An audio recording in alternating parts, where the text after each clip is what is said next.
ఏం గొప్ప ఏం గొప్ప ఏం గొప్పరు నీదేం గొప్ప ఏం గొప్ప ఏం గొప్పరు ఏం గొప్ప ఏం గొప్ప ఏం గొప్పరు నీదేం గొప్ప ఏం గొప్ప ఏం గొప్పరు. కపాలంలో తింటనంటావు శ్మశానంలో ఉంటానంటావు, కపాలంలో తింటనంటావు శ్మశానంలో ఉంటానంటావు, అడిగినోళ్ళందరికీ బూడిదే ఇస్తానంటావు. ఏం గొప్ప నీదేం గొప్ప ఏం గొప్ప ఏం గొప్ప ఏం గొప్పరు నీదేం గొప్ప ఏం గొప్ప ఏం గొప్పరు ఏం గొప్ప ఏం గొప్ప ఏం గొప్పరు నీదేం గొప్ప ఏం గొప్ప ఏం గొప్పరు. జంతు చర్మం వేసుకుంటావు జంగంలాగా తిరుగుతుంటావు, జంతు చర్మం వేసుకుంటావు జంగంలాగా తిరుగుతుంటావు, జర్ర నిన్ను పొగిడితే జబర్దస్తు వరాలిస్తావు. ఏం గొప్ప నీదేం గొప్ప ఏం గొప్ప ఏం గొప్ప ఏం గొప్పరు నీదేం గొప్ప ఏం గొప్ప ఏం గొప్పరు ఏం గొప్ప ఏం గొప్ప ఏం గొప్పరు నీదేం గొప్ప ఏం గొప్ప ఏం గొప్పరు.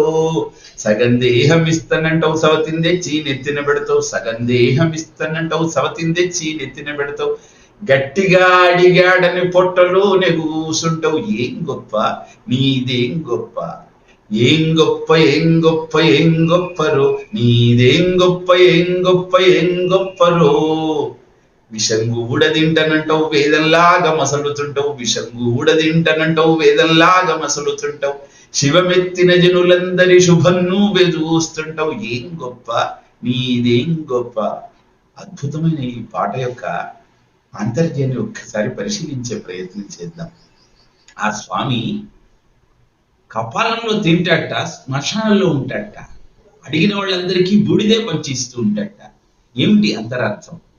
కపాలంలో తింటాడు అంటే ఆయన నిన్ను ఒకటే అడుగుతున్నాడు, నీ కపాలంలో నేను ఉంటారా అంటే నీ మస్తిష్కంలో నీ బుద్ధిలో నన్ను ఉంచుకో, అప్పుడు నీ శ్మశానంలో కూడా నేను తోడు ఉంటాను. అంటే ప్రాణాన్ని వదిలేసిన తరువాత దేహాన్ని దహనం చేయటం కోసం శ్మశానానికి తీసుకొచ్చి కపాల మోక్షం కాగానే అందరూ వెళ్ళిపోతారు బంధువులు. కానీ కపాల మోక్షం అయిన తరువాత కూడా జీవుడు 13 రోజులు ఆ పరిసర ప్రాంతాలలోనే ఉంటాడు అని పురాణం చెబుతూ ఉన్నది. మరి అప్పుడు నీకు తోడుగా ఎవరుంటారు? నిరంతరము ఆ శివుణ్ణి నీ కపాలంలో నీ బుద్ధిలో నువ్వు ఉంచుకున్నట్టయితే ఆయన నీకు తోడుగా ఉంటాడు. అందుకే ఆయన మహాశ్మశాన నివాసి.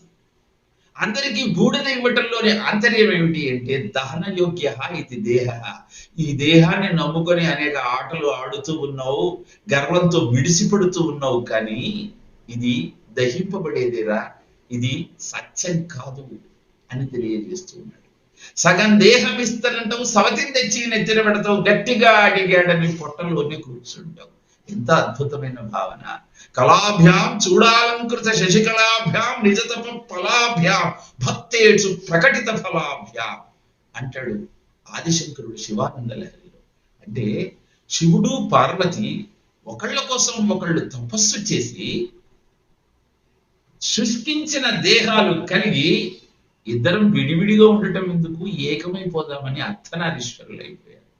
మరి అలా శివుడి కోసం పార్వతి, పార్వతి కోసం శివుడు త్యాగం చేద్దామన్న ఆలోచనతో అర్ధనారీశ్వరులుగా అవతరించిన తరువాత గంగమ్మను తెచ్చి నెత్తి మీద ఎందుకు పెట్టుకున్నాడు అంటే ఎప్పుడైతే త్యాగబుద్ధితో నువ్వు ఐక్యమవుతావో అప్పుడు పాపరహితమైన జీవితం నీ సొంతం అవుతుంది.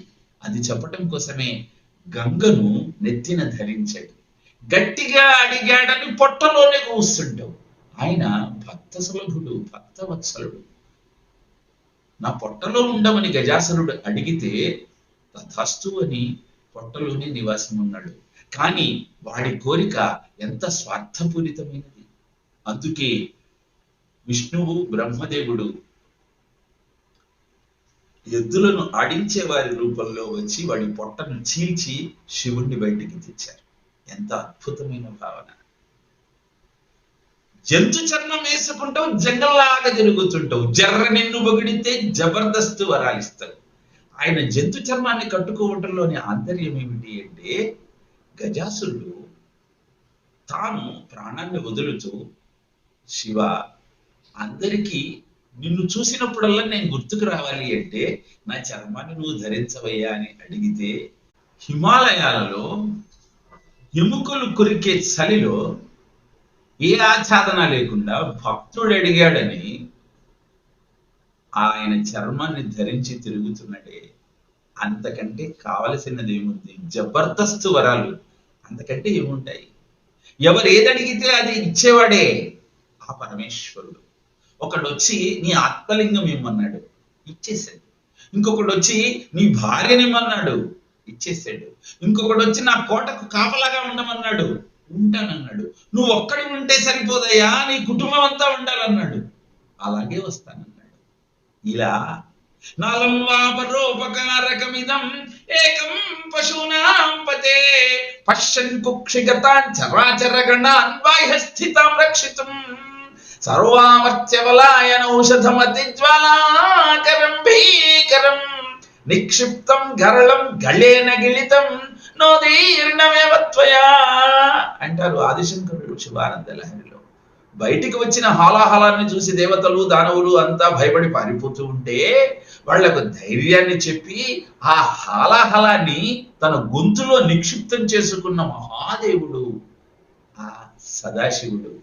ఇలా కోరికలను తీరుస్తూ ఎంతసేపు నువ్వు ఈ పాపపంకిలమైన సంసారంలోనే జీవితాన్ని గడుపుతున్న నేపథ్యంలో విషం కూడా తింటనంటావు, వేదంలా అగమసలుతుంటావు. నీకోసము విషాన్ని కూడా భక్షించి, నీకు వేదము అంటే తెలియదగినది, తెలుసుకోవలసినది, దాన్ని తెలపటం కోసము నానా అవస్థలు పడతాడు.